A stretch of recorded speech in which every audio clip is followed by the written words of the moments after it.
Et salut tout le monde, vous êtes sur le Quoi Manga, j'espère que vous allez bien. Et aujourd'hui on se retrouve pour une nouvelle vidéo. Donc ça va être la review de l'épisode 64 de Dragon Ball Super, dont le titre est Vénérez-le, adorez-le, la naissance explosive de la fusion de Zamasu. Donc les deux précédentes, les deux reviews des épisodes précédents, c'est Alexandre qui les avait faites. Et donc cette fois-ci c'est à moi de m'y coller, entre guillemets, parce que vu la qualité de cet épisode, c'est loin d'être une punition. On reviendra plus là-dessus dans la partie notre avis.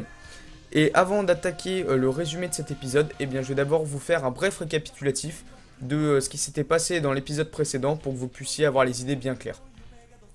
Donc, dans l'épisode 63, on avait Mai qui avait tenté d'attaquer Black avec une balle surchargée en énergie. Mais celle-ci s'était révélée sans effet. Et du coup, Trunks avait dû partir à l'assaut et avait dû faire face à Black et Zamasu en même temps. Donc le Saiyan avait réussi à résister un petit moment, mais ses deux adversaires étaient trop puissants, et du coup il a été mis KO. Donc c'est à ce moment-là que Vegeta, Goku et Bulma sont arrivés par la Time Machine, et du coup il y a deux affrontements qui commençaient. Donc d'un côté on avait le prince des Saiyans Vegeta face à Black, et de l'autre on avait Goku qui affrontait Zamasu. Donc pour ce qui est du premier combat, c'est Vegeta qui avait largement l'avantage. Grâce à son entraînement dans la salle de l'esprit et du temps, il avait réussi à totalement dominer son adversaire. Et d'un autre côté, pour ce qui est du combat Goku contre Zamasu, on devinait que Goku avait le dessus sur le combat en lui-même, mais puisque son adversaire était et est toujours immortel, ça lui posait de gros problèmes. Voilà, donc je pense que c'est à peu près tout, puisque l'épisode d'avant c'était surtout du combat. Voilà, donc on va pas plus s'attarder sur l'épisode précédent, et on va directement commencer avec le résumé de cet épisode 64. Donc on reprend là où le dernier épisode nous avait laissé, donc avec le face-à-face de Vegeta et Black. Vegeta commence à ruer de coups son adversaire, et Black tente de riposter, mais le prince des Saiyans parvient à attraper le pied de son adversaire et l'envoie s'écraser contre un bâtiment. De son côté, Zamasu, qui voit son allié en train de se faire défoncer, tente de l'aider, mais Goku lui rappelle que c'est lui son adversaire et qu'il ne faut pas qu'il baisse sa garde. Black parvient à se relever péniblement, mais pas plus blessé que ça, et il se prend directement une vague d'énergie envoyée par Vegeta, ce qui provoque une grosse explosion bien sûr. Black ressort encore une fois des débris, et également affaibli, mais toujours pas mortellement blessé, et il commence à parler à Vegeta.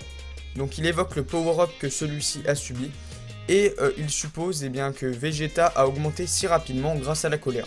Donc c'est pas complètement con, c'est d'ailleurs sûrement ce qui s'est passé.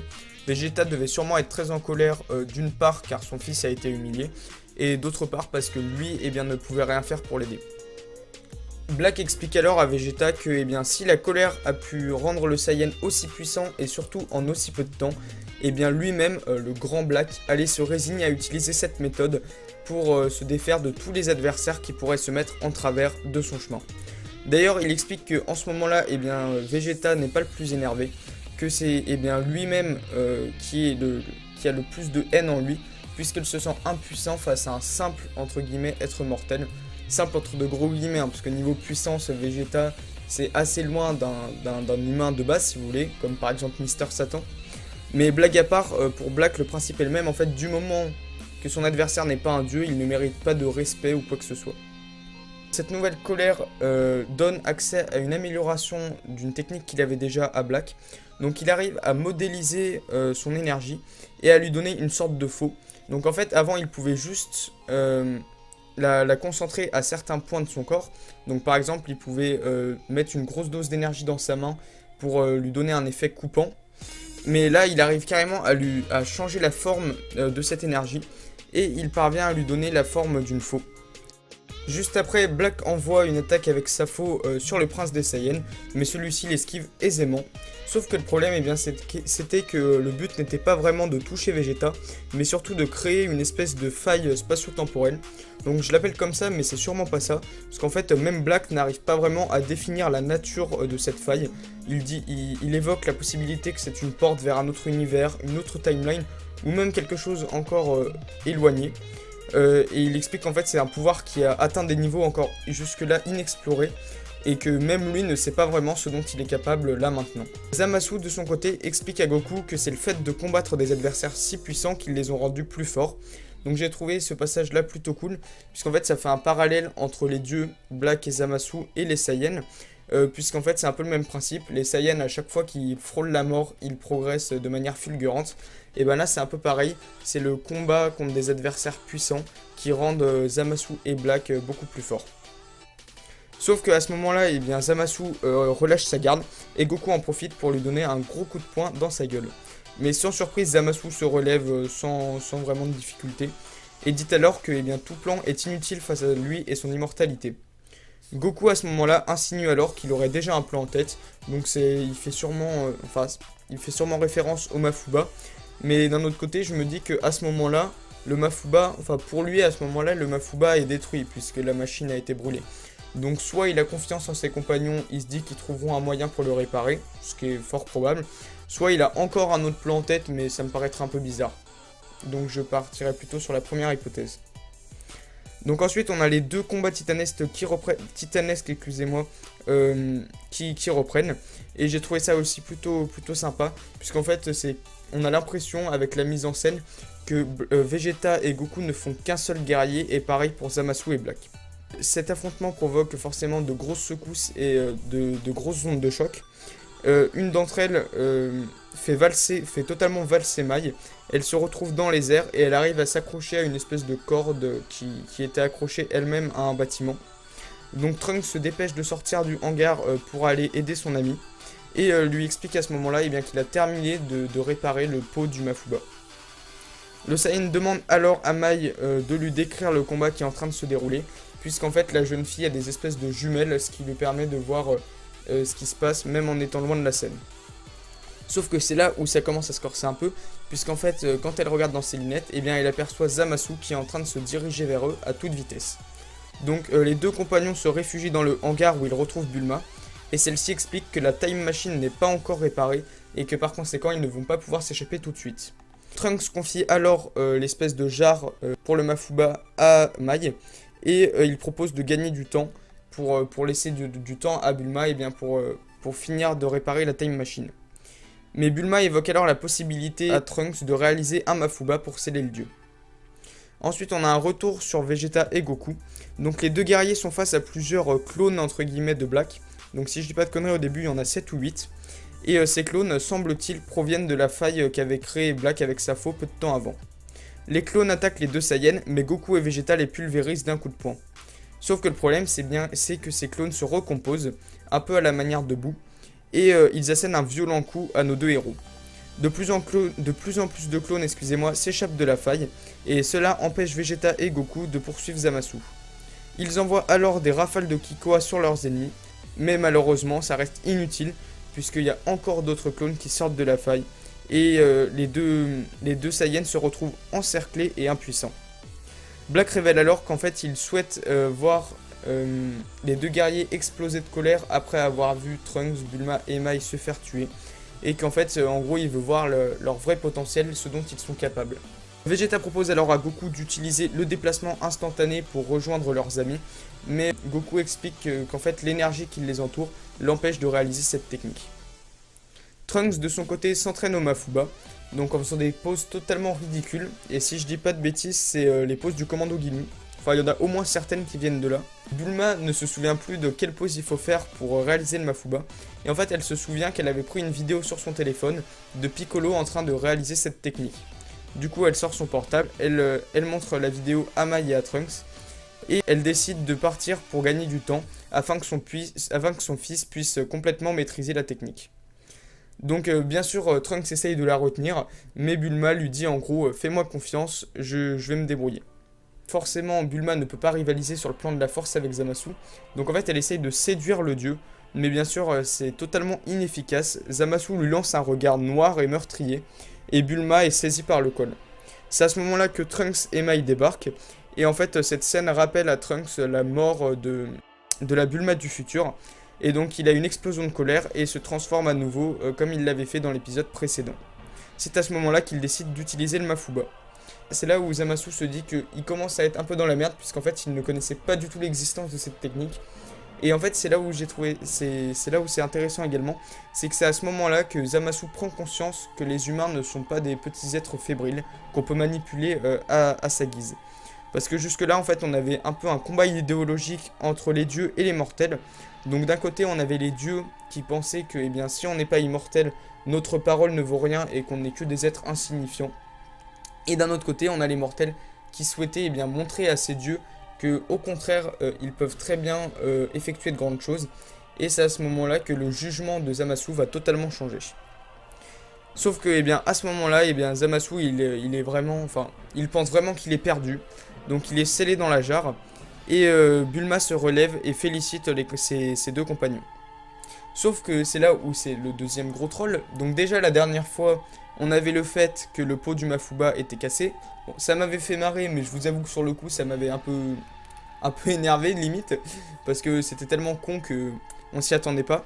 Et ben là c'est exactement pareil. Donc je vous avoue que sur le moment, ça m'a un peu perturbé. Parce qu'en fait, si vous voulez, au moment où ils ont scellé Zamasu dans le pot, et bien en fait ils se rendent compte qu'ils ont oublié un des éléments qui permettait de terminer le scellement, je sais même pas comment on dit. Et en fait ils ont oublié l'espèce d'amulette qui permettait de recouvrir le pot. Et en fait elle est restée chez Kame Sennin. Donc Trunks, Bulma et Mai eh bien, tentent sans succès de retenir l'énergie de Zamasu qui essaye de sortir du pot. Mais leurs efforts se révèlent inutiles et le dieu arrive à s'échapper de sa prison, entre guillemets. Et là, le problème, c'est que autant avant Zamasu les sous-estimé, autant maintenant, il est bel et bien décidé à utiliser les grands moyens. Donc Black, qui sent le kit Zamasu s'affaiblir, le rejoint grâce au déplacement instantané. Donc sa technique s'annule et les clones disparaissent. Du coup, Goku et Vegeta le rejoignent tout de suite après grâce au déplacement instantané, cette fois-ci de Goku. Et Zamasu, eh bien... explique à Black que c'est le moment de dévoiler leur réelle puissance. Et donc ils décident tous les deux de fusionner. En fait tout simplement Zamasu décale son potala d'oreille. Et du coup les deux fusionnent. Et ça donne naissance à un nouvel être divin qui réunit la puissance à la fois de Zamasu et de Black. Voilà, donc maintenant que j'ai fini le résumé, eh bien on va pouvoir commencer la partie qui concerne notre avis. Donc je vais pas vous faire attendre plus longtemps, vraiment, personnellement j'ai beaucoup apprécié cet épisode. Plus que celui d'avant, je sais pas. Disons que c'est pas le même genre d'épisode. Celui d'avant c'était plutôt de la fight, surtout entre Vegeta et Black. Donc c'est clair, ça faisait super plaisir de revoir le prince des Saiyans, fier, puissant, prétentieux aussi. Donc ça faisait très très plaisir. Et là on a un peu moins cette hype, mais à part à la fin de l'épisode, eh bien, où on voit la fusion de Zamasu et de Black. Fusion que je trouve d'ailleurs plutôt stylée. Je sais qu'Alexandre l'aime pas trop, moi franchement je la trouve plutôt classe. Et surtout ce que j'ai bien aimé c'est, donc déjà on a du combat quand même entre on a la fin du combat Vegeta contre Black. Bon le combat est vraiment très rapide. Goku et Zamasu c'est encore plus rapide, disons qu'on voit 2 ou 3 échanges de coups mais c'est à peu près tout. Et surtout ce qui est intéressant c'est le combat idéologique parce qu'on a un peu la pensée de Zamasu. Donc qui pense que tous les humains doivent être écrasés comme des insectes parce qu'ils représentent... Enfin, c'est un peu bizarre d'un autre côté, c'est un peu contradictoire parce qu'à la fois il dit que les humains sont dangereux parce qu'ils sont violents et parce que... enfin, tout simplement parce qu'ils sont violents et qu'ils n'ont pas de limite. Et d'un autre côté il dit que ce sont tout simplement des insectes qui seront faciles à écraser. Donc c'est vrai que là-dessus c'est un peu bizarre. Ou alors c'est moi qui ai mal compris certaines choses, ce qui est possible aussi, hein. Si c'est le cas vous pouvez mettre en commentaire ce que vous pensez là-dessus. Et c'est ça que j'ai trouvé plutôt intéressant, c'est que c'est dans cet épisode là qu'on a le changement de jugement de Zamasu. Et donc il arrête de sous-estimer les humains et c'est là où il prend conscience de leur vrai potentiel et où il décide d'employer toute sa force pour les écraser. D'un autre côté on a Black aussi qui a bien progressé avec sa nouvelle technique. Alors c'est vrai que c'était quand même très très bizarre, le coup des clones c'est quand même vachement chelou. J'ai pas trop compris comment c'est possible et même lui ne l'explique pas vraiment parce qu'en fait c'est un peu inexplicable, tout simplement il crée une faille, il y a des clones qui en sortent, lui-même ne sait pas vraiment ce que c'est que cette faille, ça peut être une autre dimension, enfin on sait pas du tout, on a très peu d'informations là-dessus. Mais en tout cas c'est un pouvoir super cheaté hein, parce que du coup ça lui permet de retenir Vegeta et Goku pendant que Zamasu fait ses petites affaires tranquillement. Après c'est un épisode plutôt marrant, donc avec notamment le deuxième gros troll avec l'amulette du Mafuba. Donc je vous avoue que, en fait, la dernière fois, je vous avoue, quand j'ai regardé l'épisode, j'avais dit pour déconner, avant que la scène se produise, j'avais dit, quand la time machine avait été détruite, j'avais dit ça serait marrant qu'ils aient oublié le Mafuba à l'intérieur, parce qu'en plus Goku l'avait pas dans les mains. C'est ce qui s'était passé, donc ça m'avait fait rire, mais d'un autre côté j'étais un peu frustré. Mais donc là je me suis dit, ils vont pas faire 2 trolls d'affilée, c'est pas possible. Bah si, ils l'ont fait. Mais d'un autre côté c'est plutôt marrant, parce que ça rappelle un peu les origines. À la base Dragon Ball, c'est aussi pas mal d'humour. Après on a aussi Bulma qui veut séduire Zamasu. Bon, ça on se doute un peu qu'elle va pas, elle va pas y parvenir. Ça me fait un peu penser à Lucy dans Fairy Tail pour ceux qui connaissent, qui à chaque fois se prend des gros vents. Et bah là c'est un peu la même chose. Après on a Trunks, bah, on le voit pas beaucoup dans cet épisode, mais le passage où il utilise le Mafuba est plutôt sympa. On voit aussi le renforcement de sa complicité avec Mai. Et donc au final Bulma n'a rien non plus, donc tout va bien. Sauf que bah, Zamasu arrive à s'échapper et c'est là où les choses se corsent. Et c'est surtout la fin de l'épisode qui hype le truc, quoi, parce que je me demande vraiment ce qui va se passer dans le prochain épisode. D'ailleurs, on va bientôt, je pense que c'est à peu près tout concernant notre avis, donc pour faire un résumé global, en gros on a beaucoup apprécié cet épisode, on attend de voir ce qui va se passer dans le prochain, et bah, j'espère que tous les épisodes seront aussi bons que celui-ci, hein. Ce serait vraiment cool. Donc voilà, donc maintenant on va pouvoir passer à l'analyse de la preview de l'épisode 65. Donc pour ceux qui l'ont pas vu et qui ont pas envie d'en entendre parler pour les spoils, ou enfin pour pas se gâcher entre guillemets l'épisode qui va arriver, eh bien vous pouvez quitter cette vidéo. Et donc nous on se retrouve tout de suite. Donc maintenant on va pouvoir terminer cette vidéo avec la dernière partie qui va concerner la preview de l'épisode 65, excusez-moi, de Dragon Ball Super. Donc son titre est « Est-ce le jugement final, le pouvoir ultime du dieu absolu ?» Il n'y a pas grand chose à dire sur cette preview, ça nous montre juste un peu l'étendue des pouvoirs du nouveau dieu Zamasu. Donc on voit qu'il relâche une sorte de lumière. Goku mentionne le fait que ça pourrait être la pression d'un dieu, et c'est pas totalement con, ça pourrait être le cas. Ensuite on voit aussi que Zamasu crée une espèce de boule d'énergie, et qui va se diviser en plein de petites particules qui vont toutes exploser. Et en fait elles vont faire ressortir du magma ou de la lave, je sais pas vraiment ce que c'est. Ensuite Goku, bon ça on s'y attendait un peu, mais dit en gros que c'est l'ennemi le plus puissant qu'ils aient jamais affronté, mais qu'ils allaient trouver un moyen de le dépasser. Et à mon avis, bon après voilà ce ne sont que mes hypothèses, puisque Zamasu et Black ont fusionné, et bien je pense aussi que Vegeta et Goku vont fusionner. Donc peut-être le retour de Gogeta, ouais dans ce cas là ça serait Gogeta parce qu'ils n'ont pas de Potara. Mais ouais sans doute une fusion entre les deux. Ou alors un power-up, mais ça paraîtrait bizarre. En tout cas, il n'y aurait pas de nouvelle transformation, parce que si je me souviens bien, Toriyama avait fait une interview dans laquelle il disait qu'il n'y aurait pas de stade au-dessus du Super Saiyan Blue, excepté le Super Saiyan Rosé, mais c'est un cas un peu spécial. Mais disons qu'il avait mentionné le fait que Goku et Vegeta ne subiront pas d'autres transformations.